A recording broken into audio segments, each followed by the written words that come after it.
예배하는 자가 신령과 진정으로 예배할지니라.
마시고 악에서 구원하소서.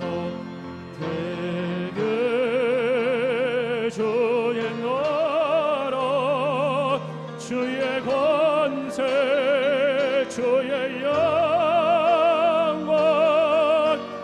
영원히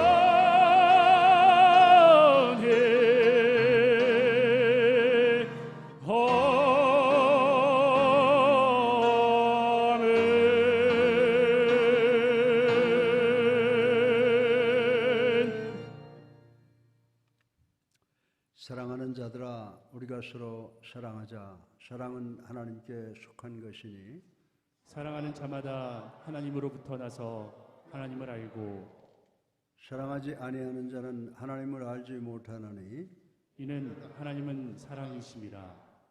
하나님의 사랑이 우리에게 이렇게 나타난 바 되었으니 하나님이 자기의 독생자를 세상에 보내심은 그로 말미암아 우리를 살리려 하심이라.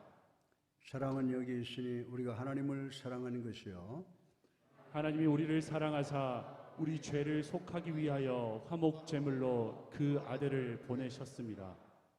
사랑하는 자들아, 하나님이 이같이 우리를 사랑하셨은즉 우리도 서로 사랑하는 것이 마땅하도다.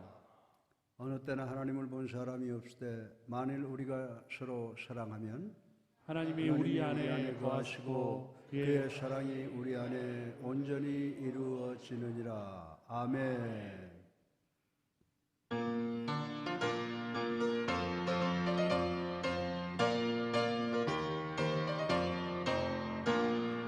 천성을 향해 가는 성도들아, 앞길의 장애를 두려워 말라. 성령이 너를 인도하시리니 왜 지체를 하고 있느냐. 앞으로 천성을 향해 나가세. 천성문만 바라고 나가세. 모든 천사 너희를 영접하러 문 앞에 기다려서 있네. 너 가는 길은 누가 비우거든 확실한 증거를 보여주어라. 성령이 친히 감화하여 줘서 그들도 장기를 찾으니 앞으로 천성을 향해 나가세. 천성문만 바라고 나가세. 모든 천사 너희를 영접하러 문 앞에 기다려서 있네. 너 가는 길을 모두 가기 전에 네 손에 등검을 꽂지 말아라. 천막이 흉계 모두 깨뜨리고 끝까지 잘 싸워 이겨라. 앞으로 천성을 향해 나가세. 천성 문만 바라고 나가세. 모든 천사 너희를 영접하러 문 앞에 기다려서 있네.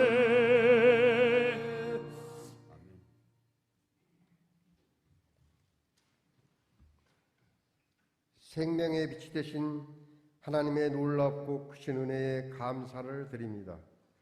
거룩하고 복된 주님의 날 말씀과 기도로 주님께 예배드리오니 주님 홀로 영광받아 주시옵소서.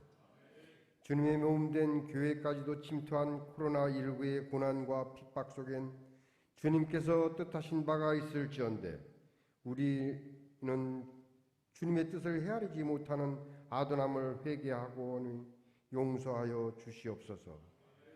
41년 전에 이 땅에 예수사랑교회를 세우신 주님, 이제 차세대 비전을 가지고 교회를 이전하고자 하오니 모든 일을 주님께서 주관하시어 주님께서 뜻만 나타내는 교회 되게 하여 주시옵소서.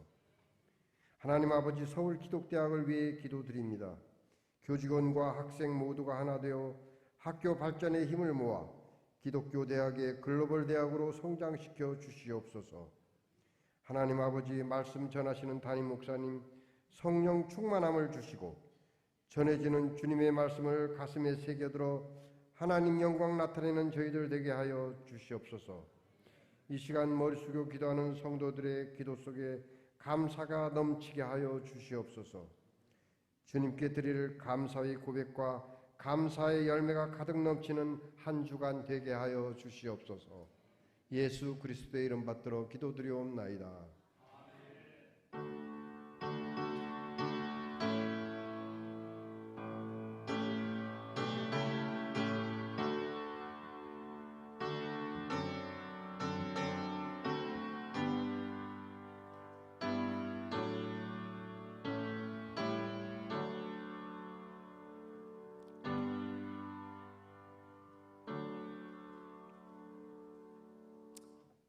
할렐루야. 앞뒤에 불 보시고 주님의 사랑으로 인사를 나눕시다. 사랑합니다. 반갑습니다. 한 3개월 동안 저희들 코로나19 때문에 교회가 교회다운 기능을 못하고 오히려 기능을 하면 사회적으로 비판을 받고 이제 그런 상황에 있습니다. 그러나 우리 예수랑교회는 마지막까지 영상 예배를 드렸고 이제 대면 예배를 드리는데 대면 예배 드리는데도 우리가 원칙이 있죠. 꼭 지켜야 될 부분을 완전히 지키시고 예배 시간을 잘 지켜서 나와 앉아 주셔야 그게 이제 거기 지금 번호를 붙이고 다 붙여놓은 게 그냥 있는 게 아니에요. 무슨 사건이 나면 그 옆에 다 누가 앉아 있다라고 하는 게 역학조사를 위해서 만들어 놓은 거기 때문에 그 자리에 가 있지 않으면 안 돼요. 그 자리에 가서 꼭 계셔야 되기 때문에 그렇기 때문에 여기 번호를 매기는 사람들은 번호를 합리적으로 잘 매겨야 돼요. 앞자리 다 비워놓고 뒤로 밀집돼 모여 있고 그렇게 되면 안 돼요. 가능하면 대인과 대인의 거리가 멀수록 좋다라고 하는 거예요. 그래서 그걸 잘 지켜서 우리가 하나님께 영광 돌리는 그런 교회가 돼야 될 줄로 믿습니다. 우리가 너무 신앙을 주장하다가 지금이 교회들이 자꾸 확진이 되고 하니까 이제 교회가 비난의 대상이 되는데 우리는 그렇게 해서 안 되겠다라고 해서 여러분들에게 좀 일어나라, 앞으로 가라, 뒤로 가라 그런 말씀을 드리는 거니까 거기를 마음 아파하지 마시고 상처받지 마시고 순종하는 사람이 건강할 줄로 믿으시기 바랍니다. 많은 교회가 숫자가 많이 모이지만 철두철미하게 지키는 교회는 안전하고 숫자가 적지만 멋대로 하는 교회는 숫자가 이렇게 확진이 늘어나는 거니까 꼭 질서를 잘 지키시고 이 어려움을 하나님의 말씀에 순종하는 것을 통해서 우리가 별 탈 없이 잘 넘어가고 하나님께 영광을 돌리고 또 우리 사람들로부터는 존경받는 그런 교회가 되기를 간곡히 부탁을 드립니다. 이 광고는 거의 나오는 말씀과 비슷하니까 보시고 꼭 지키시기를 바랍니다.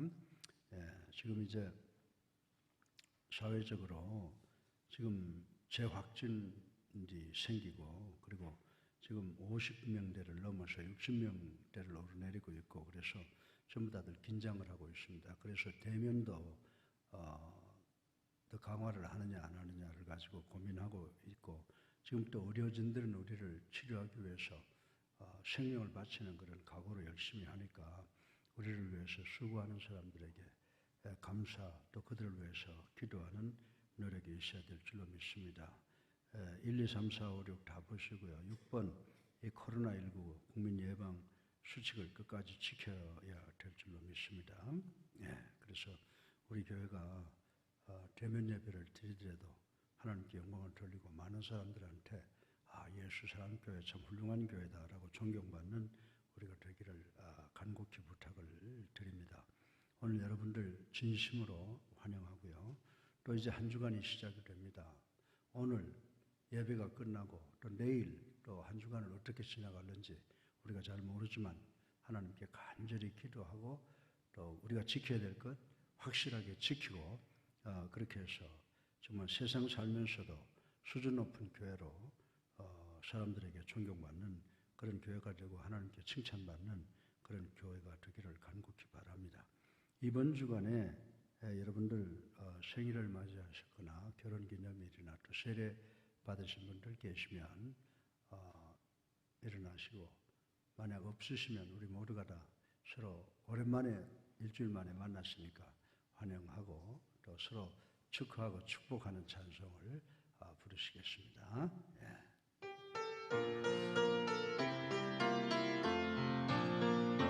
주의 사랑으로 사랑합니다. 주의 사랑으로 사랑합니다. 형제 안에서 주의 영광을 보며 주의 사랑으로 사랑합니다. 감사합니다. 이제 우리 다 같이 찬송가 311장 4절 하시면서 성찬에 참여하시겠습니다.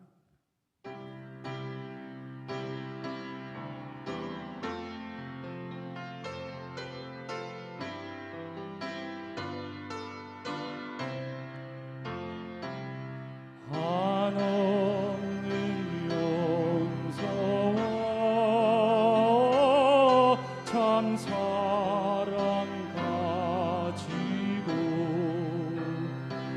세상에 내려와 값없이 주었다. 이것이 그의 정하건 나 너무 좋느냐. 이것이 그의 정하건 나 너무 주느냐.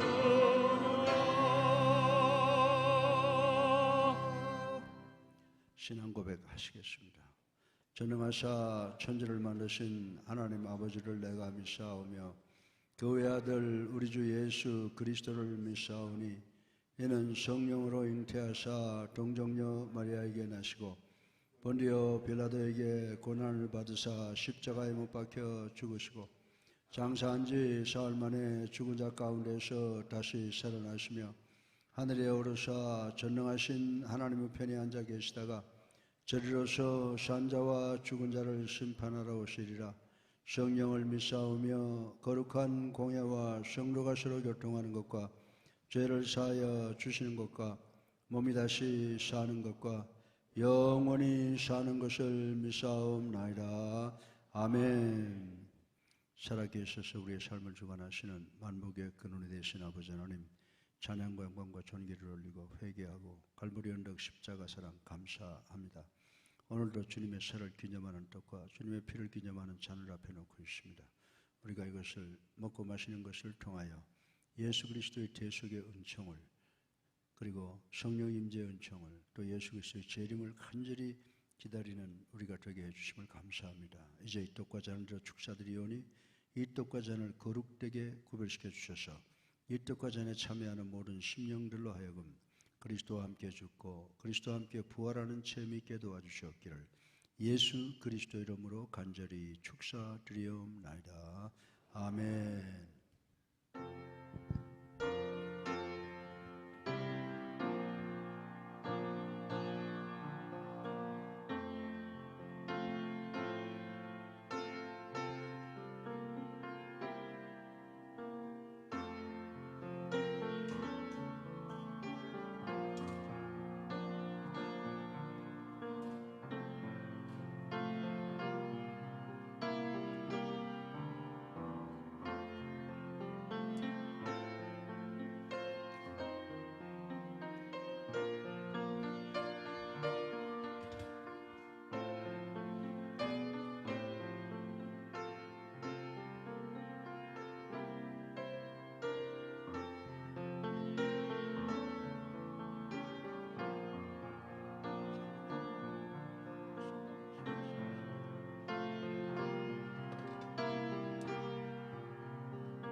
이제 우리 다 같이 일어나셔서 봉헌 찬송 하시겠습니다.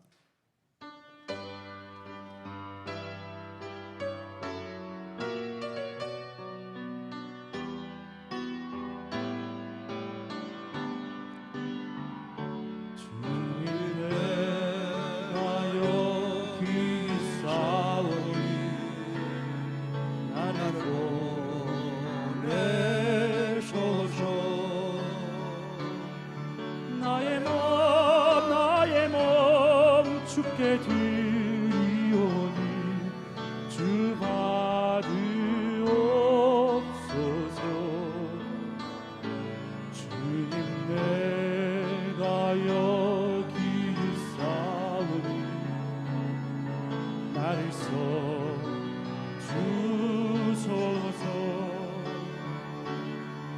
가진 것 모두 다 주께 드리오니 주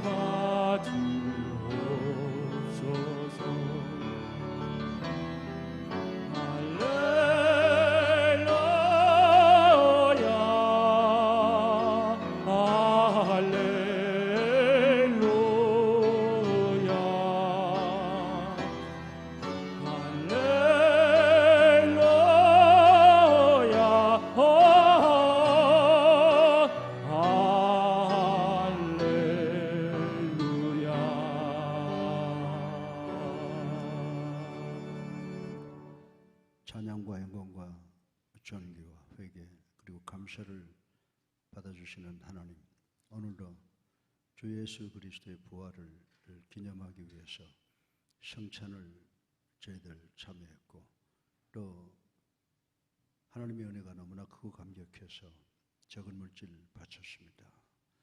영혼을 살려주시고 또 육신을 여기까지 인도해 주신 에베네셀의 하나님에 감사해서 귀한 예물을 드렸습니다. 이 예물을 축복해 주셔서 오병이어의 역사가 일어날 수 있도록 하나님 축복하시고, 이 예물로 이 땅 위에 하나님의 나라가 확장되는 역사가 일어날 수 있도록 하나님 축복하여 주시옵소서.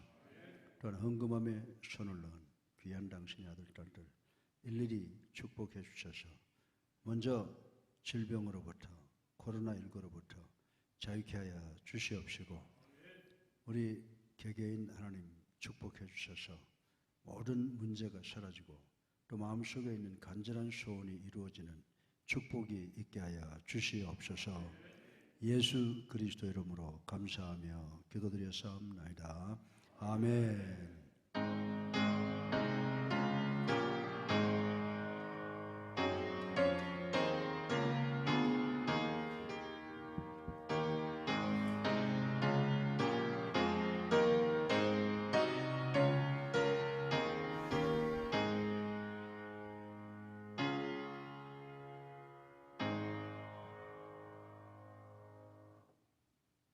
오늘 하나님께서 저희에게 주시는 하나님의 말씀은 열왕기상 19장 1절부터 21절까지인데요. 4절을 모두 합독하시겠습니다. 시작. 자기 자신은 광야로 들어가 하룻길쯤 가서 한 로뎀나무 아래 앉아서 자기가 죽기를 원하여 이르되, 여호와여 넉넉하오니 지금 내 생명을 거두시옵소서. 나는 내 조상들보다 낫지 못하니이다 하고. 많은 은혜 받으시기 바랍니다.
이스라엘 백성들이 출애굽해서 가나안 땅을 향해 들어가다가 죄를 짓고 죽게 됐죠. 그때 하나님께서 모세를 통해서 뭘 쳐다보면서 한다? 불뱀을 쳐다보면서 한다. 순종하는 사람 다 살았어요. 하지 않은 사람 다 죽었어요. 지금 코로나 이게 뭐 다를 게 뭐가 있어요? 하나님께서 말씀하시는 거 철두철미하게 순종하는 사람은 살 줄로 믿으시기 바랍니다. 그래서 우리 인간들이 만들어 놓은 규칙이라도 이것이 절대적으로 필요한 것이다. 그럼 우리가 잘 지켜야 돼요. 지키는 사람, 극복하는 사람이 건강하게 되고 승리하는 줄로 믿으시길 바랍니다. 내 자아가 여기 들어가서 있어는 안 돼요. 성령이 들어가 있어서 우리가 하나님의 말씀에 그리고 또 여러 사람들이 만들어 놓은 법칙을 잘 지키는 것이 우리가 어떤 어려움을 극복할 수 있는 하나의 근간이 된다라고 하는 것을 아시고 기쁨으로 지키는 우리 모두가 되기를 바랍니다. 그래서 우리 교회가 하나님께는 영광이요 우리 모두에게는 큰 기쁨을 주는 그런 교회가 되기를 주님의 이름으로 축원합니다. 하나님을 사랑하시면 우리 다 같이 아멘 하십시다. 여러분들 우리가 성경을 보면 엘리야 선지자에 대한 스토리가 상당히 많이 있습니다.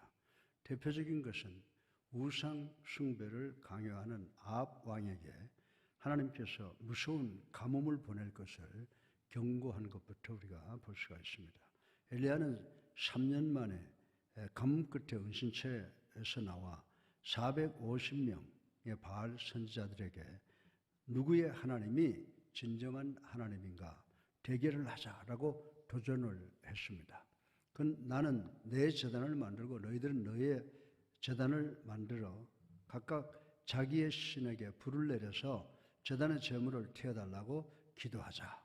그리고 어느 신이 먼저 하늘에서 불을 내려 제물을 태우는가를 통해서 진정한 하나님임을 결정하자라고 제의를 했습니다.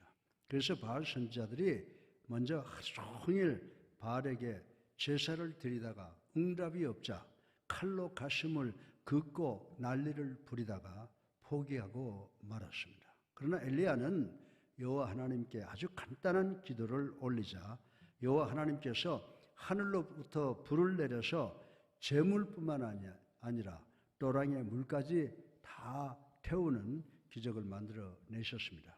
그때 그 주변에서 엘리야와 바알 선지자들의 대결을 바라보던 이스라엘 백성들은 엘리야 앞에 무릎을 꿇고 엘리야가 옳도다.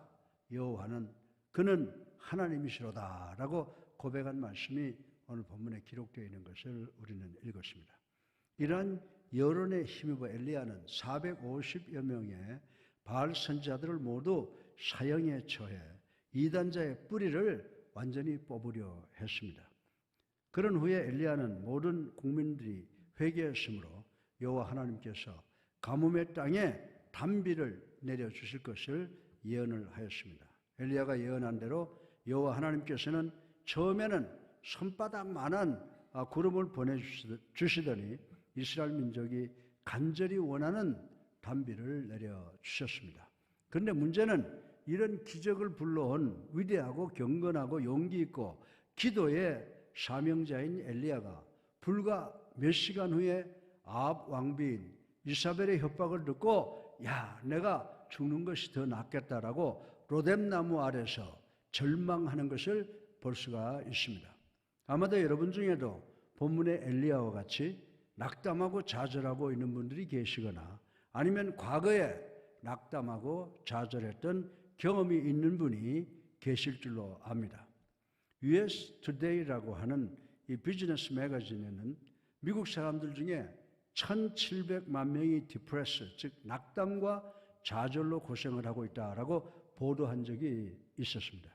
우리나라도 정도 문제이지 같은 경우의 사람들이 많이 있다고 저는 생각을 합니다. 낙담과 이 좌절이라고 하는 것은 psychological fluenza, 심리적인 감기와 같다라고 생각을 할 수가 있습니다. 여러분이 현재 얼굴에 미소를 짓고 제 말을 듣고 있지만 여러분의 뱃속에는 이유를 설명할 수 없는 무거운 무쇠를 넣고 있는 것 같은 그런 불편함을 느끼는 분들이 없지 않아 있을 줄로 압니다. 낙담과 좌절의 보편적 증상은 매사에 무기력해집니다. 입맛이 없어집니다. 그렇게 재미있던 골프나 볼링이나 테니스나 영화 등등의 오락이 시큰둥해집니다. 집중력이 떨어집니다. 부정적 생각이 자신을 짓누릅니다. 이웃으로부터 자신을 숨기기 시작을 합니다. 더 심각한 경우에는 열등의식에 빠집니다. 슬픔이 항상 마음을 아프게 짓누르고 있습니다. 더 나아가서 에이 빌어먹을 놈의 세상 죽었으면 좋겠다라는 느낌을 가질 때가 참으로 많이 있다라고 하는 것입니다. 이런 낙담과 좌절 즉 디프레션은 몇 시간에서 몇 달 동안 지속될 수가 있다는 것입니다. 특별한 경우에는 수년 동안 계속될 수도 있습니다. 그런데 프랭크 넬리스와 폴 마이어라고 하는 두 분이 공동으로 저술한 선택 속의 행복이라고 하는 책에는 낙담과 좌절은 남자보다 여자들에게 2배나 더 많이 나타나며 그리고 중류 사회보다는 상류 사회 속에 3배나 더 많다라고 보고를 한 적이 있습니다. 전 이 보고서를 읽고 난 후에 옛날에 부러울 것이 없는 미국의 마릴린 monroe와 어니스트 해밍웨이 그리고 우리나라의 최고의 스타 최진실 양의 자살을 이해할 수가 있을 것 같았습니다. 오늘 설교의 본론으로 엘리야가 왜 낙담과 좌절에 빠져 있었는가를 분석해보고 하나님께서 엘리야에게 어떤 해결책을 주셨는가 이 두 가지를 심도 있게 생각을 해보려고 합니다. 그런데 현재 우리는 정치, 경제, 사회, 교육, 윤리, 도덕 문제 등등과 코로나19와 같은 무서운 질병을 통해서 낙담과 좌절할 수밖에 없는 시대에 살고 있는 우리도 이 3000년 전에 씌어진 이 말씀을 통해서 우리 모두가 교훈받고 은혜 받기를 주님의 이름으로 축원합니다. 오늘 설교 본론의 첫째로 엘리야가 죽었으면 좋겠다라고 생각할 만큼 낙담하고 좌절했던 그 원인이 무엇인가를 생각을 해보겠습니다. 첫째로 엘리야가 낙담과 좌절에 빠지게 된 원인은 그가 인간의 본능인 혈기를 갖고 태어났기 때문이라고 말씀을 드릴 수가 있습니다. 여러분 중에 어떤 분은 대단히 낙천적인 성격을 소유하신 분이 계실 것입니다. 이런 분은 하늘에 천둥벼락이 쳐도 놀라지도 낙담과 좌절하지도 않습니다. 이런 사람은 다른 사람이 자기에게 어떻게 하는가에 대하여도 전혀 관심을 갖고 있지는 않습니다. 그러나 단점으로는 이런 분이 한번 낙담과 좌절에 빠지면 일어나지 못하게 된다는 것입니다. 밤에는 어떤 사람은 순간적으로 산 정상에 올랐다가 순간적으로 깊은 계곡으로 떨어지는 분들이 계십니다. 이런 분은 마치 오뚜기처럼 넘어지면 즉시 다시 일어나게 됩니다. 이런 분들은 정확하고 집요한 성격을 가진 완벽주의자들이라고 말씀을 드릴 수가 있습니다. 그런데 이런 분들은 언제나 밝음보다는 어둠이 올 가능성을 보므로 늘 준비하면서 사는 장점이 있다라고 하는 것입니다. 나는 이 세상에 살아있는 불행한 사람이다. 내가 이대로 산다는 것은 불가능하다. 따라서 내가 이렇게 살 바에는 죽어야 한다라고 생각을 한다는 것입니다. 여러분들 이 말은 누가 한 말인지 아십니까? 여러분이 잘 아시는 에이브라함 링컨 대통령이 고백한 말이라고 하는 것입니다. 이 세상의 위대한 정치가들과 목회자 중에 이런 완벽주의 즉 실망과 좌절에 빠질 수 있는 가능성의 성격의 소유자들이 우리 주변에 참으로 많이 있다는 것입니다. 에이브라함 링컨, 윈스턴 처칠, 마틴 루터, 찰스 스펄전 등등 바로 이런 사람이었다고 하는 것입니다. 저는 모세와 사도 바울도 이런 성격의 소유자일 것이다 라고 추측을 해봅니다. 여러분은 어떤 성격이고 저는 어디에 속한다고 생각을 하십니까? 그런데 엘리야 선지자가 바로 이런 혈기를 갖고 있고 주의적 성격의 소유자라고 생각이 되어집니다. 엘리야가 낙담하고 좌절하게 된 이유는 본능적으로 항상 승리만을 꿈꾸는 완벽주의자였기 때문이라고 말씀을 드릴 수가 있습니다. 정상을 점령한다라고 하는 것은 대단한 성취라고 합니다. 그러나 문제는 정상을 정복하고 나면 오직 한 가지 길밖에 없습니다. 그것은 밑으로 내려오는 길밖에 없는 것입니다. 어떤 젊은 사람이 돈을 많이 버는 것을 목표로 세워놓고 열심히 노력해서 자신의 목표를 달성을 했습니다. 대단히 기쁘고 감정이 고무되어 있었습니다. 그런데 며칠이 지나고 나니까 마음이 무겁고 서글퍼져서 통곡을 합니다. 왜 그러냐는 아내에게 그 이유를 설명할 수 없다고 합니다. 역사에 보면 알렉산더 대왕이 세계를 정복하고 통곡을 했는데 그의 변은 이제 내가 점령할 땅이 더 이상 없구나 라고 통곡을 했다고 하는 기사가 있습니다.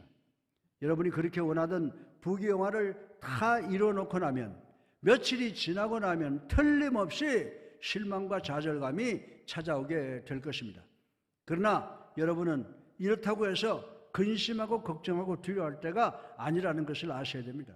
믿음을 가지고 그 어렵고 힘든 상황을 뚫고 나가야 되는 시간인 줄로 믿으시기를 주님의 이름으로 축원합니다.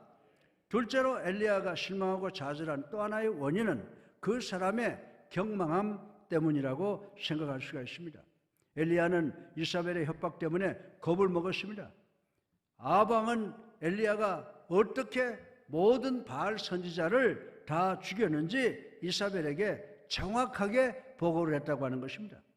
열왕기상 19장 2절에 보면요, 이사벨이 사신을 엘리야에게 보내어 이르되 내가 내일 이맘때에는 반드시 내 생명을 저 사람들 중 한 사람의 생명과 같게 하리라. 그렇게 하지 아니하면 신들이 내게 벌 위에 벌을 내림이 마땅하니라 한지라 라고 공갈 협박을 했습니다. 이사벨은 엘리야의 생명을 요구하고 있습니다. 여러분도 이런 사정에 놓인다면 대단히 낙심하고 좌절할 수밖에 없을 것입니다. 엘리야는 내가 지금 바알 선지자를 상대로 큰 승리를 했다고 치더라도 이사벨이 아직도 이 나라를 다스리고 있지 않아? 세상은 변한 것이 없다라고 실망할 수가 있다고 하는 것입니다. 그래서 엘리야의 자신감, 자기의 정체감이 무너지기 시작을 합니다. 따라서 낙담과 좌절을 일으키는 근본적인 원인은 아무것도 중요한 것이 없다고 느끼는 경망함 때문이라고 말씀을 드릴 수가 있습니다. 매사에 있어서 과거로 회개합니다. 그리고 여러분이 경제적으로 규모 있고 절제 있는 삶을 살겠다고 결심하고 열심히 벌어서 은행빚과 자동차 할부를 갚습니다. 그러나 그 모든 것이 끝나고 나면 또 새로운 은행빚을 지고 새 차를 구입해서 할부를 내야 한다고 하는 것입니다. 과거로 되돌아갑니다. 여러분, 엘리야가 이사벨의 협박에 대해서 어떻게 반응을 했는지 아십니까? 열왕기 19장 3절에 보면 자기의 생명을 위하여 도망하였다라고 기록이 되어 있습니다. 여러분은 이 현상을 저에게 설명할 수가 있겠습니까? 한순간은 450대 1의 대결에서 450명의 바알 선지자들을 눈 한 번 부릅뜨는 것으로 거꾸로 때린 엘리야가 일순간 일개 여자의 협박에 겁을 집어먹고 걸으면 날 살려라 라고 도망을 했다고 하는 것입니다. 여러분, 이런 상황을 이해할 수가 있겠어요?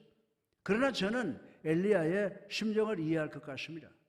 사랑하는 남자 성도 여러분, 여러분들 여자들 무섭죠? 예?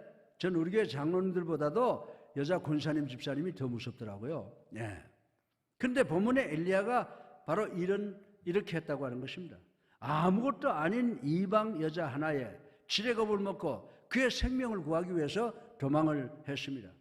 이것은 바로 엘리야의 경망함 때문이다, 이렇게 생각을 할 수가 있다라고 하는 것입니다.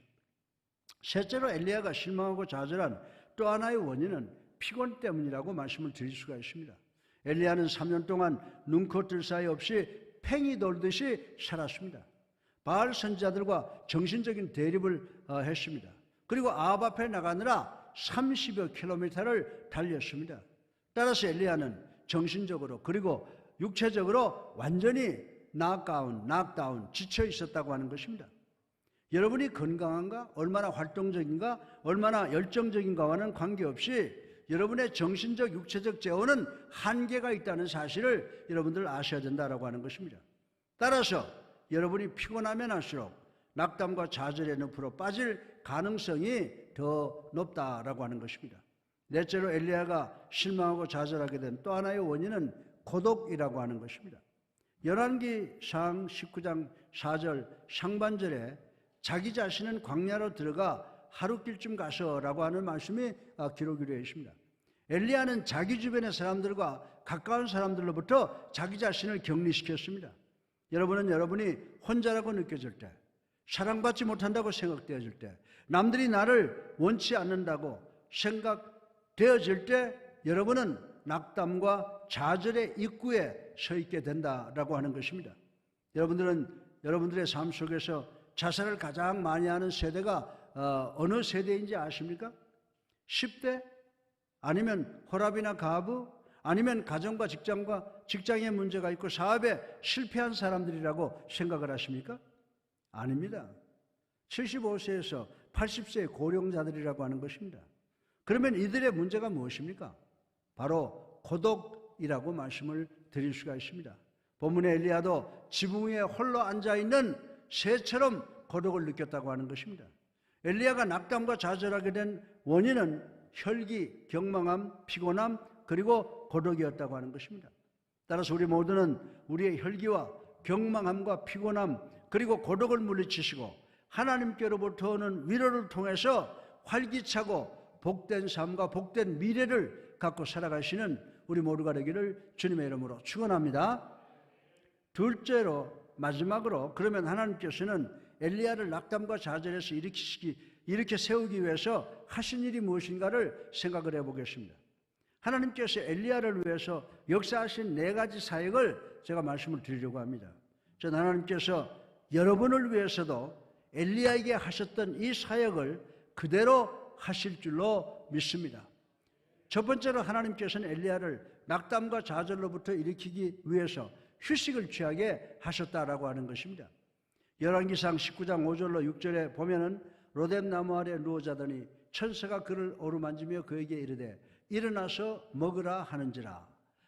본즉 머리맡에 숯불에 구운 떡과 한 병 물이 있더라. 이에 먹고 마시고 다시 누웠더니 라고 했습니다. 여러분들, 하나님께서 낙담하고 좌절한 엘리야에게 제일 먼저 해주신 것은 그로 하여금 쉬게 했다는 것입니다. 여러분은 여러분이 세우는 목표를 성취할 때 만족을 느낍니다.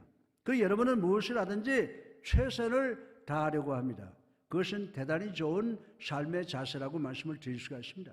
왜냐하면 마태복음 22장 37절을 보면 내 마음을 다하고 목숨을 다하고 뜻을 다하고 힘을 다하여 주 너희 하나님을 사랑하라 라고 말씀하셨기 때문입니다.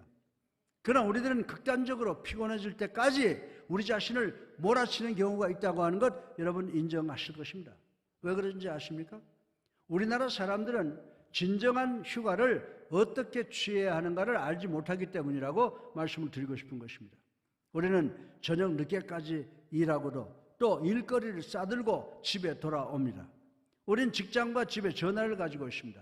그리고도 셀폰, 핸드폰을 손에 들고 다닙니다. 우리는 직장과 집에 팩스 머신이 있습니다.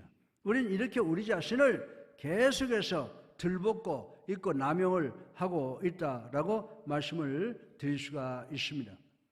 또 어떤 가정은 휴가 기간은 좀 느긋해야 되고 늦잠도 자야 되는데 오히려 휴가를 간다고 아버지가 아내와 자녀들에게 내일 새벽 5시까지 기상해라고 압력을 가합니다. 그리고 출발하기 직전에 아버지는 우리가 다음 휘발유를 넣기까지는 차를 세우지 않을 테니까 차에 오르기 전에 볼일 다 보라고 또 스트레스를 줍니다. 그리고 차에 오르자마자 시속 140km로 달리기 시작을 합니다. 그래서 대전에 도착하기 전에 이미 속도 위반 티켓을 3장씩이나 받는다고 하는 것입니다. 그 다음날 아침에는 또 사무실에 전화해서 야, 별일 없냐? 라고 또 확인을 합니다. 그리고 휴가를 잘 보내야 되겠다고 휴가 기간 동안에 계속해서 가족들에게 안달 한다고 하는 것입니다. 우리는 휴가를 즐기고 오는 것이 아니라 휴가에서 지치고 피곤한 몸을 이끌고 집으로 돌아옵니다. 그리고 직장에서 출근해서 어이구 피곤해 라고 계속 피곤을 복창을 하게 된다고 하는 것입니다. 사랑하는 성도 여러분, 우리가 영육의 휴식을 위해서 할 수 있는 일은 우리의 생각의 기여를 신속하게 바꾸는 것이라고 저는 말씀을 드리고 싶은 것입니다. 하나님께서 유대인들에게 안식일을 철두철미하게 지키라고 율법에 포함시킨 것도 바로 이런 의미라고 저는 말씀을 드릴 수가 있습니다. 그리고 나머지 날에는 열심히 일하라고 하셨습니다. 그래서 유대인들의 삶 속에는요, 이 노동과 휴식의 균형이 잘 맞아 있다고 말씀을 드릴 수가 있습니다. 예수 그리스도의 3년 반 동안의 공생애를 한번 여러분들 살펴보시기 바랍니다. 예수님께서는 공생애를 시작하시기 전에 40일간 광야에 들어가셔서 금식 기도를 하면서 휴식으로 그 고난의 공생애를 준비하셨다고 하는 것입니다. 예수님께서 오병이어의 역사로 수많은 군중들을 먹이시고 천국 비밀을 설교하셨습니다. 그런 후에 군중들을 피해서 휴식을 취하고 기도하기 위해서 제자들을 데리고 바다 건너편으로 가셨다는 말씀이 기록되어 있는 것을 우리는 잘 알고 있는 것입니다. 저는 교회 일과 학교 일 그리고 체육계를 함께 했지만은 사실 돌이켜보면요, 한 가지도 제대로 못한 것 같습니다. 그러나 한 가지는 지금까지 잘하려고 애쓰는 것이 있습니다. 그것은 대단히 계획적이고 우선순위에 입각해서 일을 하고 순간순간 휴식을 취하려고 노력을 하는 것입니다. 저는 집에 들어오면요, 가능하면 나가지 아니하고 집에서 휴식을 취하려고 노력을 하고 있습니다.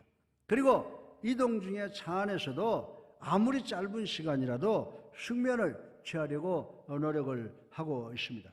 제가 지난번 비행기 안에서 기독교 잡지를 한 권 읽었는데 목사님들은 적어도 연간 6주간의 휴가가 필요하다고 기록되어 있는 것을 읽어본 적이 있습니다. 그리고 그 교회에서 그렇게 못해주면 교인들이 10주간 정도 휴가를 각오할 필요가 있다라고 말을 했습니다. 무슨 말인지 아시겠어요? 쉽게 말해서 여러분이 목사님에게 1년에 적어도 6주간 휴가를 주지 아니하면 여러분이 교회에 와서 목사님의 설교를 들으면 설교가 제대로 준비가 안 돼 있어서 계속 지루하게 만들어서 여러분을 졸리게 만든다, 그런 의미라고 하는 것입니다. 하나님께서는 낙담하고 좌절한 엘리야를 가장 먼저 쉬게 하셨음을 우리 모두가 명심해야 되는 줄로 믿으시기 바랍니다. 둘째로 하나님께서 엘리야를 낙담과 좌절로부터 일으키시기 위해서 계시와 당신의 권능을 주셨습니다. 열왕기상 19장 11절 상반절에 여호와께서 이르시되 너는 가서 여호와 앞에서 산에 서라 하시더니 라고 하셨다고 기록이 되어 있습니다. 엘리야가 산속에 있을 때 강한 바람이 불었는데 하나님께서 그 바람과 함께 계시지 않으셨다고 하는 것입니다. 그런 후에 지진이 일어나서 땅이 막 흔들렸는데 하나님께서 그 지진 안에도 계시지 않았다고 하는 것입니다. 그리고 불이 일어나는데 하나님께서 그 불 가운데도 계시지 않으셨다라고 기록이 되어 있습니다. 그런데 엘리야는 아주 미세한 속삭임을 듣게 됩니다. 그 세미한 미세한 음성의 주인이 하나님이셨다라고 고백을 했습니다. 사랑하는 성도 여러분, 우리들은 때때로 하나님께서 백마를 탄 기사처럼 극적으로 나타나서 우리를 돕기를 원할 때가 많이 있습니다. 그러나 하나님께서는 우리에게 백마 탄 기사로 나타나는 것이 아니라 우리에게 조용하게 은밀하게 속삭임으로 다가오신다는 사실을 우리는 기억해야 된다라고 하는 것입니다.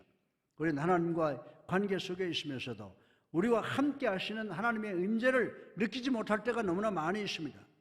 그런데 몇 년이 지난 후에야 그때 내 옆에서 역사하신 분이 바로 하나님이시었구나라고 하는 것을 깨닫게 된다라고 하는 것입니다. 본문의 엘리야는 자신의 눈을 낙담하고 좌절할 수밖에 없는 자기의 문제로부터 하나님의 전전능하심으로 돌리게 되었다고 하는 것입니다. 그 순간 하나님을 만나게 되었다고 하는 것입니다. 사랑하는 성도 여러분, 우리들도 낙담하고 좌절할 수밖에 없는 문제가 많이 있을 줄로 압니다. 그러면 우리 스스로의 노력으로 문제를 분석하고 이해하고 해결하려고 하지만은 절대로 우리의 힘으로, 우리의 능으로, 우리의 노력으로 문제 해결점을 얻지 못한다라고 하는 것입니다. 그러나 우리는 우리의 시선을 하나님의 전전능하심으로 옮기게 되면 우리의 창조주 하나님의 그 권능에 의해서 우리의 문제는 점점 적어지고 우리의 문제가 해결되는 역사가 일어날 줄로 믿으시기를 주님의 이름으로 축원합니다. 시편 42편 5절에 보면요, 내 영혼아 내가 어찌하여 낙심하며 어찌하여 내 속에서 불안해하는가. 너는 하나님께 소망을 두라. 그가 나타나 도우심으로 말미암아 내가 여전히 찬송하리로다. 아멘. 예. 어느 부인이 만성 우울증에 시달리다가 치료를 받은 분이 있었습니다. 이 부인은 이 우울증을 고치기 위해서 정신과 의사에게도 그리고 많은 상담자들에게도 안 가본 것이 없이 다 가보았다고 합니다. 그러나 아무 효과가 없었다고 합니다. 그러던 중 고린도 후서 12장 9절에 나에게 이르시기를 내 은혜가 내게 족하도다. 이는 내 능력이 약한 데서 온전하여짐이라 하신지라. 그러므로 도리어 크게 기뻐함으로 나의 여러 약한 것에 대하여 자랑하리니 이는 그리스도의 능력이 내게 머물게 하려 함이라. 아멘. 그리고 이 말씀과 로마서 8장 26절 이와 같이 성령도 우리의 연약함을 도우시나니 우리는 마땅히 기도할 바를 알지 못하나 오직 성령이 말할 수 없는 탄식으로 우리를 위하여 친히 간구하시느니라 라고 하는 이 두 가지의 말씀을 읽었다고 했습니다. 이 부인은 이 말씀을 읽고 내가 연약한 것은 하나님께서 나를 강하게 만드시기 위해서 역사하시는 것임을 깨닫게 되었다고 간증을 했다고 하는 것입니다. 이 부인은 우울증이 너무 심해서 하나님 저는 기도도 못하겠습니다. 하늘이 무너지는 것 같습니다 라고 불평을 했는데 이 말씀을 보니까 성령님께서 내가 기도할 수 없을 때 말할 수 없는 탄식으로 나를 위하여 친히 간구해 주시는구나 라고 하는 것을 깨닫고 큰 위로와 힘을 얻게 되었다고 말을 했습니다. 그러나 이 부인이 가장 격려받은 성경 말씀은 마가복음 14장 34절이었다고 합니다. 이 말씀은 예수님께서 십자가에 달려 돌아가시기 전 새벽녘에 겟세마네 동산에서 기도하실 때 우리 주님께서 말씀하신 것입니다. 내 마음이 심히 고민하여 죽게 되었으니 라는 이 말씀을 읽는 순간 예수님께서도 고난을 당하셨구나, 예수님께서도 아픔을 당하셨으니까 내 마음을 이해하시겠구나를 생각하니 대단히 위로가 되었다라고 하는 것입니다. 이 말씀을 읽는 그 순간 나에게 치료가 시작되는 순간이었습니다라고 하는 간증을 하는 것을 읽어본 적이 있습니다. 사랑하는 성도 여러분, 여러분이 여러분의 시선을 여러분 자신으로부터 전지전능하신 하나님께 돌릴 때 여러분의 문제가 해결되는 시점인 줄로 믿으시기 바랍니다. 여러분의 질병이 치료되는 시점인 줄로 믿으시기를 주님의 이름으로 축원합니다. 셋째로 하나님께서는 엘리야를 낙담과 좌절로부터 일으켜 세우시기 위하여 새로운 사명을 주셨다는 말씀이 기록되어 있습니다. 하나님께서는 미세한 음성을 통해서 엘리야에게 물으십니다. 엘리야야, 너 지금 여기서 무엇을 하느냐라고 물으셨습니다. 열왕기상 19장 4절에 보면요, 이 엘리야가 대답을 합니다. 내가 만군의 하나님 여호와께 열심히 유별하오니 이는 이스라엘 자손이 주의 언약을 버리고 주의 제단을 헐며 칼로 주의 선지자들을 죽였음이오며 오직 나만 남았거늘 그들이 내 생명을 빼앗으려 하나이다 라고 하나님께 호소를 했습니다. 그 말을 듣고 하나님께서 본문 15절로 18절에 엘리야에게 뭐라고 말씀하십니까? 엘리야야, 너는 충분히 휴식을 했으니 이제 내가 너에게 새로운 사명을 주겠노라. 너는 가서 새로운 왕을 세우라. 선지자를 일으키기 위해서 신학교를 설립해라. 그리고 너는 잘못 생각하고 있다. 지금 너는 현재 혼자가 아니다. 아직도 바알에게 무릎 꿇지 않는 자가 7,000명이나 있다라고 위로하였던 것입니다. 사랑하는 성도 여러분, 우리가 실망하고 좌절하고 있을 때 우리는 동정받을 필요가 없습니다. 우리는 새로운 목표와 새로운 도전이 필요한 것이지 주변의 동정이 필요한 것이 아닌 줄로 믿으시기 바랍니다. 여러분이 실망하고 좌절할 때 대단히 나쁜 습관을 만들 수가 있습니다. 여러분은 이제 나는 이래 봐도 저래 봐도 할 수 있는 일이 없다 라고 좌절하고 소파에 누워서 빈둥빈둥하고 먹기나 하자라고 과식을 해서 비만이 되고 그리고 술과 약물에 중독이 되어 고지망태가 되어 여러분 자신을 스스로 파괴시킬 수가 있다라고 하는 것입니다. 따라서 여러분이 무엇인가 하고 싶지 않을 때, 하기 싫을 때 그 감정을 극복하고 그 감정을 이기고 무엇인가 해야 되는 줄로 믿으시기 바랍니다. 운동이나 요리나 청소나 책을 읽는 것이나 아무거나 여러분이 성취감을 가질 수 있는 일이라면 무엇이라도 열심히 하시는 여러분 되시기를 주님의 이름으로 축원합니다. 우리가 오렌지 주스를 짤 수 있을 때까지 짜시는 여러분 되시기를 주님의 이름으로 축원합니다.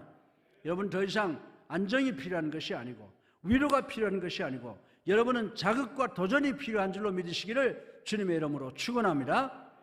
나이팅게일 선생님은 여러분들 60세부터 심장병이라고 하는 불치의 병을 앓고 있다는 것을 알게 되었습니다.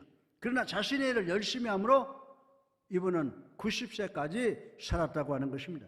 이스라엘의 연탄군 12명 중에 10명은 가나안을 점령할 수 없다고 보고를 했습니다. 그러나 여호수아와 갈렙은 가나안 땅을 우리가 점령할 수 있습니다. 가나안 땅은 우리의 밥입니다 라고 도전해서 결국 애굽에서 태어난 모든 1세들이 광야에서 죽었지만은 2사람이 남아서 가나안 땅을 점령하는 장본인이 되었다는 사실을 우린 잘 알고 있는 것입니다. 사도 바울 선생은 나는 뒤에 있는 것을 잊어버리고 앞에 있는 표대를 향하여 달려가노라 라고 선포했습니다. 여러분은 여러분의 문제 해결의 능력을 소유하기를 원하십니까? 예, 그러면 위로나 동정을 바라지 말고 새로운 자극이나 도전을 선택하시고 새로운 사명을 위해서 기도하시는 여러분 되시기를 주님의 이름으로 축원합니다. 넷째로 하나님께서 엘리야를 낙담과 좌절로부터 일으켜 세우시기 위해서 새로운 친구를 주셨다고 하는 것을 우리는 기억을 해야 됩니다. 그 친구는 자기 수하에서 공부하던 엘리사였던 것입니다. 열왕기상 19장 16절에 하나님께서 엘리야에게 말씀하십니다. 너는 또 nim시의 아들 예후에게 기름을 부어 이스라엘의 왕이 되게 하고 또 아벨 무올라 샤밧의 아들 엘리사에게 기름을 부어 너를 대신하여 선지자가 되게 하라 라고 말을 했습니다. 엘리사는요 자기 스승인 엘리야와 똑같은 영적 목적과 도전을 갖고 있는 젊은이였습니다. 그리고 엘리사는 자기 스승인 그 무서운 엘리야를 사랑하고 스승인 엘리야에게 대단히 신실한 사람이었다라고 하는 것입니다. 반대로 엘리야는 자기의 제자 엘리사를 자기보다 더 훌륭한 선지자로 만들었습니다. 아마 요새 무서운 운동 감독 같았었는지 몰라요. 일을 안 하면 야단치고 아니면 기합도 주고 안 되면 때로는 빠따를 쳤을는지도 모를 것이다. 저는 그렇게 생각하고 봅니다. 그리고 엘리야와 엘리사는 서로가 더 좋은 선지자가 되게 하기 위해서 서로 존경하고 사랑하고 돕는 그런 관계였다라고 하는 것을 우리 말씀을 통해서 배울 수가 있게 됩니다. 여러분은 여러분이 낙담과 좌절기를 잘 빠져나가고 극복하기 위해서 옆에 있어주는 좋은 친구를 갖는다는 것 얼마나 소중한 일인 줄로 소중한 일인 줄로 아시는 여러분이 되시기를 주님의 이름으로 축원합니다. 솔직히 말씀드려서 여러분이 장기간 낙담과 좌절 그리고 절망하고 있었다면 여러분 스스로가 친구를 멀리했을 것이고 좋은 친구와의 관계를 만들기가 어려웠을 것이라고 저는 말씀을 드릴 수가 있습니다. 따라서 여러분이 옛날의 친구와의 관계를 다시 유지하기 위해서 여러분의 에너지를 소유해야 되겠지만은 엘리야처럼 새로운 친구를 사귀는 것도 귀중한 방법 중에 하나라고 하는 사실을 우리는 반드시 알아야 된다라고 하는 것입니다. 새로운 사람들은 여러분의 과거를 잘 모릅니다. 그러나 여러분의 믿음을 가치 있게 대할 것입니다. 이런 친구는 여러분을 위로하고 격려하고 영감을 불어넣어 주어 여러분이 자신을 갖게 하는 그런 도움을 주는 분들이라고 말씀을 드릴 수가 있습니다. 여러분들 전도서 4장 9절로 10절 말씀 잘 아시죠? 두 사람이 한 사람보다 나으면 그들이 수고함으로 좋은 상을 얻을 것이라. 혹시 그들이 넘어지면 하나가 그 동물을 붙들어 일으키려니와 홀로 있어 넘어지고 붙들어 일으킬 자가 없는 자에게는 화가 있으리라. 아멘. 여러분이 낙담과 좌절에 빠져 있으면 고독을 씹으며 만족해하고 누워있지 마시길 바랍니다. 새로운 친구가 될 수 있는 사람을, 여러분에게 힘이 될 사람을 찾는 여러분 되시기를 바랍니다. 로버트 타슬이라고 하는 미국의 외과 의사 중에 유명한 사람이 하나 있는데 이분이 자기 자서전에 이런 글을 썼어요. 자기가 초등학교 3학년 때 학교에서 어쩔 수 없는 상황에서 바지에 오줌을 싸게 되었답니다. 이 어린 소녀는 자기 바지를 타고 내리는 뜨뜻한 오줌과 마룻바닥에 흥건히 떨어진 오줌을 보고 너무 부끄러워서 죽었으면 좋겠다고 하는 이야기를 했습니다. 이 사건이 밝혀지면 나는 분명히 놀림감이 될 텐데 라는 걱정 때문에 가슴이 콩닥콩닥 뛰기 시작을 했습니다. 그래서 그는 하나님, 지금 저는 위급한 상태에 빠져 있습니다. 뭘 좀 어떻게 좀 해주시죠 라고 기도했습니다. 그런데 선생님이 자기 쪽을 향해서 걸어오고 있었답니다. 그때 자기는 죽는 것 같았다고 했습니다. 그런데 자기 짝꿍이었던 수지가 갑자기 책상 위에 놓인 어항을 들고 일어나서 비틀비틀거리더니 자기 무릎에다 그 어항에 물을 뒤집어 씌우더라는 것입니다. 그때 자기는 겉으로 화가 난 것 같은 표정을 지었지만은 속으로는 주님 고맙습니다. 주님 고맙습니다라고 연발했다고 하는 것입니다. 이 사람은 자기는 순간적으로 놀림의 대상에서 동정의 대상으로 변하는 것을 보았다라고 말을 했습니다. 그날 하굣길에 버스를 기다리고 있는데 수지가 오더랍니다. 그래서 이 로버트는 수지에게 야 너무 고마워. 그런데 너 일부러 그런 것이지? 라고 물어보았답니다. 그때 수지는 나도 얼마 전에 어쩔 수 없는 상황에서 오줌을 싼 경험이 있거든 이라고 대답을 하더라는 것입니다. 사랑하는 성도 여러분, 그렇습니다. 여러분이 어려운 상황에 빠져 있으면 여러분은 여러분이 당한 사건을 이미 경험을 하고 여러분의 입장을 이해해 줄 친구가 필요하다라고 하는 것 여러분 아셔야 된다라고 하는 것입니다. 그러나 제가 오늘 이 시간에 말씀드리고 싶은 것은 전 여러분에게 여러분이 그런 친구를 기다리지 말고 여러분이 그런 사람의 친구가 되어주기 위해서 노력하는 우리 예수사랑교회 성도님들 되시기를 주님의 이름으로 축원합니다. 여러분이 위로와 격려가 필요한 사람들에게 가서 그들을 위로하고 격려하다 보면은 여러분이 낙담과 좌절 가운데 있다고 해도 오히려 여러분이 위로받고 격려받게 되는 놀라움을 경험하게 될 줄로 믿으시기를 주님의 이름으로 축원합니다. 고린도후서 1장 4절을 보면요, 우리의 모든 환난 중에서 우리를 위로하사 우리로 하여금 하나님께 받는 위로로서 모든 환난 중에 있는 자들을 능히 위로하게 하시는 이시로다. 아멘. 예. 사랑하는 성도 여러분, 주님께서는 아무도 우리를 도와줄 수 없는 가운데 우리 가운데 오셔서 우리의 육친의 형제보다 더 가까이 계시면서 우리를 도와주시는 분이신 줄로 믿으시기를 주님의 이름으로 축원합니다. 우리의 죄 때문에 우리가 받아야 될 모든 창피와 수모와 부끄러움과 고통이 이제는 예수 그리스도의 어깨 위에 전이되어 있다는 말씀인 줄로 믿으시기 바랍니다. 예수님께서는 이 세상의 형제를 위하여 자기 목숨을 버리는 사랑보다 더 큰 사랑은 없느니라. 내 말에 순종하면 너희가 내 친구라고 말씀을 하신 것을 우리는 반드시 기억해야 되는 줄로 믿으시기 바랍니다. 사랑하는 성도 여러분, 하나님만이, 예수님만이 여러분을 낙담과 좌절로부터 구해주실 수 있는 유일한 분임을 믿으시고 하늘의 소망을 갖고 승리하는 우리 모두가 되기를 주님의 이름으로 축원합니다. 오늘 이 예화를 말씀드리고 제가 설교를 마치려고 합니다. 저는 몇 년 전에 암으로 인해서 39살로 세상을 떠난 한 여자 후배를 방문한 적이 있습니다. 그때 온 가족이 그 병상을 지키고 있었는데 24시간 동안 무의식 속에 있습니다라고 하고 제가 도착하니까 저한테 상황을 설명해 주었습니다.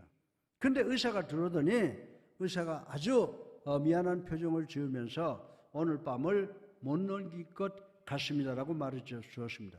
그래서 저는 그녀의 머리맡에 가서 자매, 아무개 자매, 나 이강평 목사야 라고 이야기를 했습니다. 그러나 반응이 전혀 없었습니다. 그러나 저는 그녀의 손을 잡고 또 가족들에게 다 모여서 기도하자고 했습니다. 그 기도 중에 저는 시편 23편을 인용을 했습니다. 여호와는 나의 목자시니 내게 부족함이 없으리로다 라고 외우는데 두세 마디가 지나가자 이 자매가 잘 알아듣지는 못하겠는데 나를 따라서 뭔가 웅얼웅얼 외우는 그런 가느다란 소리를 들었습니다. 저와 그리고 가족의 귀가 번쩍 뛰었습니다. 이 자매님이 내가 사망의 음침한 골짜기를 다닐지라도 해를 두려워하지 않을 것은 주께서 나와 함께 하심이라. 주의 지팡이와 막대기가 나를 안위하시나이다 라고 따라서 기도하는 것 같은 그런 것을 보았습니다. 제가 기도를 끝내고 자매님이라고 불러보았으나 아무 반응이 없었습니다. 이 자매님은 운명할 때까지 한마디도 하질 않았습니다. 그날 밤 이 자매님은 가족들이 지켜보는 가운데 하나님의 임재 속으로 돌아갔다라고 하는 말을 아침에 제가 들었습니다. 사랑하는 성도 여러분, 분명히 언젠가는 이 땅에 여러분의 친구들이 여러분에게 아무 도움을 줄 수 없을 때가 온다고 하는 사실을 인정하시기를 바랍니다. 그때 우리의 가장 좋은 친구 되시는 예수님께서 나는 너를 절대로 떠나지 아니한다. 나는 너와 함께 있겠다. 내가 너와 함께 천국에 들어가겠다라고 말씀하시는 줄로 믿으시기를 주님의 이름으로 축원합니다. 죄짐 맡은 우리 구주 어찌 좋은 친구인지 걱정 근심 무거운 짐 우리 주께 맡기세. 주께 고함 없는 고로 복을 얻지 못하네. 사람들이 어찌하여 아랠 줄을 모를까. 아멘. 사랑하는 성도 여러분, 왜 근심하고 걱정하고 낙담과 좌절 속에 빠져 계십니까? 하나님께 소망을 거시는 우리 모두가 되기를 주님의 이름으로 축원합니다. 하나님께서는 엘리야에게 하셨던 것처럼 여러분에게 휴식과 당신의 계시와 권능과 새로운 생명과 새로운 천국을 주셔서 여러분으로 하여금 좌절해서 낙담해서 승리하게 하시는 하나님이신 줄로 믿으시기를 주님의 이름으로 축원합니다. 사랑이 많으신 아버지 하나님, 영광과 존귀와 찬양을 올립니다. 회개합니다. 갈보리 언덕 십자가의 사랑 감사합니다. 십자가로 저희들의 원죄를 해결하시고 보혈로 저희들의 잡음죄를 해결해 주신 하나님께 감사와 찬송과 영광을 돌립니다. 아버지 하나님, 하나님께서는 우리를 사랑해 주셔서 여기까지 보호해 주신 걸 믿습니다. 온 우주를 만드시고 교회를 만드시고 또 가정을 만들어 주셨습니다. 이 자리에 아버지 간절히 기도하옵기는 사탄이 가정을 또한 교회를 공격하고 있습니다. 아버지 하나님께서 도와주지 아니하시면 해결이 불가능한 것인 줄로 압니다. 그러나 하나님께서는 우리 교회를 기름 부으셔서 41년 동안 아버지 복음의 나팔을 불게 하고 세상 사람들에게 하늘 천국의 비밀을 알리게 하는 교회가 되게 하신 것을 진심으로 감사를 드립니다. 아버지 하나님, 오늘 우리 가정을 위해서 기도합니다. 아버지 하나님, 우리 가정 축복하여 주시옵소서. 그리하여 아버지 하나님, 이제 성장해야 될 아기를 하나님 축복해 주셔서 양육 잘 받을 수 있도록 도와주시고 학업에서 성공하게 하시고 직장에서 머리되게 하시고 그리고 자영업을 하는 사람들을 축복해 주셔서 저들이 만지는 것마다 금은으로 화하는 역사가 있게 하여 주시옵소서. 또한 아버지 하나님, 우리 교회가 이제 점점 노령화되어서 노인들도 있습니다. 노안으로 질병으로 부상과 사고로 고통당하는 사람들, 나사렛 예수 그리스도의 이름으로 치유를 선포하오니 질병에서부터 자유케 하는 역사가 일어날 수 있도록 하나님 축복하여 주시옵소서. 아버지 하나님, 우리 사랑하는 교회의 목회자들을 주시고 장로 권사 집사를 세우셔서 지도자로 기름 부어주신 것 감사합니다. 저들의 삶을 통하여 하나님의 영광이 나타나고 저들에게 지혜 주셔서 천국 순례의 길에 행진하고 있는 모든 성도들을 천국으로 들어갈 때까지 저들을 잘 섬기는 귀한 당신의 아들, 딸들 될 수 있도록 하나님 축복하여 주시옵소서. 아버지 하나님, 우리 교회를 축복해 주셔서 교육기관과 선교기관, 구역 찬양대 찬양팀, 앙상블을 주신 것을 또 감사드립니다. 아버지 하나님, 우리 또한 선교사들을 파송할 수 있도록 아버지 도와주신 걸 감사합니다. 이 모든 노력을 통해서 하나님께서 우리에게 주신 구원의 사명을 온전히 감당하는 저희들 될 수 있도록 도와주시고 서울기독대학교로 하여금 아버지 작지만 하나님의 종을 만들어내는 선지동산으로 하나님께 큰 영광 돌리는 학교가 될 수 있도록 하나님 축복하여 주시옵소서. 사이 많으신 아버지 하나님, 이제 새로운 한 주간이 이제 시작이 됩니다. 우리 모두 여호와를 경외하고 여호와의 도를 지킴으로 선지수관들을 먹게 하시고 우리 가족과 우리 성도들 또 우리 주변의 모두가 여호와를 경외하고 여호와의 도를 지킴으로 선지수관들을 먹고 아버지 하나님 가정이 복되고 행복하고 건강하게 하여 주셔서 하나님의 인도하심으로 우리 모두가 천국까지 시온의 대로를 걸어가는 저희들 될 수 있도록 하나님 축복하여 주시옵소서. 예수 그리스도 이름으로 감사하며 기도드렸사옵나이다. 아멘. 할렐루야. 예, 우리 앞에 불 보시고 주님의 사랑으로 인사들 나눕시다. 사랑합니다. 반갑습니다. 이번 주간에도 우리 반드시 승리할 줄로 믿습니다. 예, 이제 우리 다 같이 일어나셔서 369장 초대 찬송으로 부를 텐데, 여러분 가운데 아직도 예수님을 영접하지 못했으면 여러분 영접하는 결단의 시간이 되기를 주님의 이름으로 축원합니다. 예.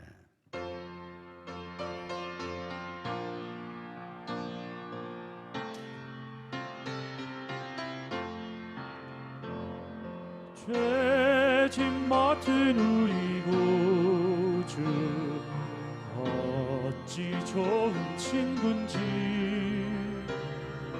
걱정 근심 무거운지 우리 주께 맡기세.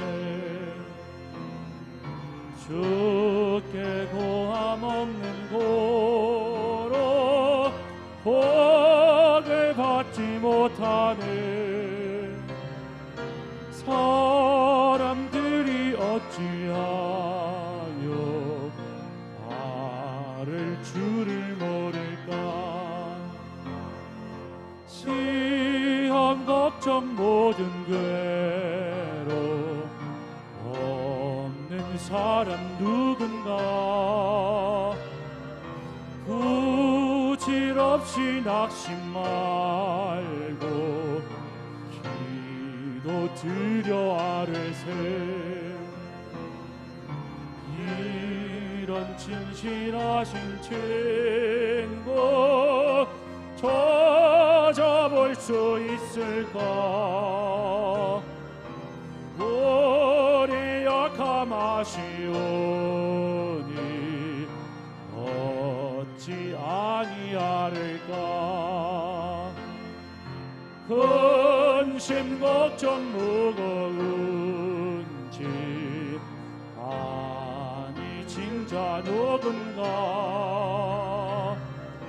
괜한 저는 우리 예수 주께 기도드리세. 세상 친구 멸시하고 너를 조롱하여도 예수 품에 안기어서 참된 위로 받겠네.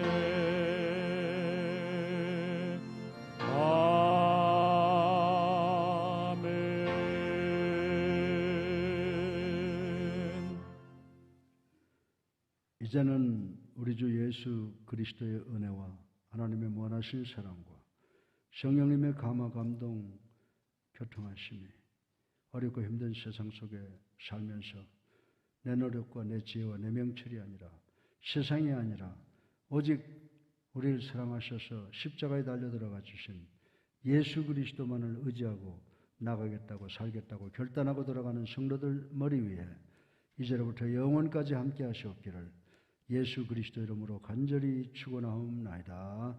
아멘.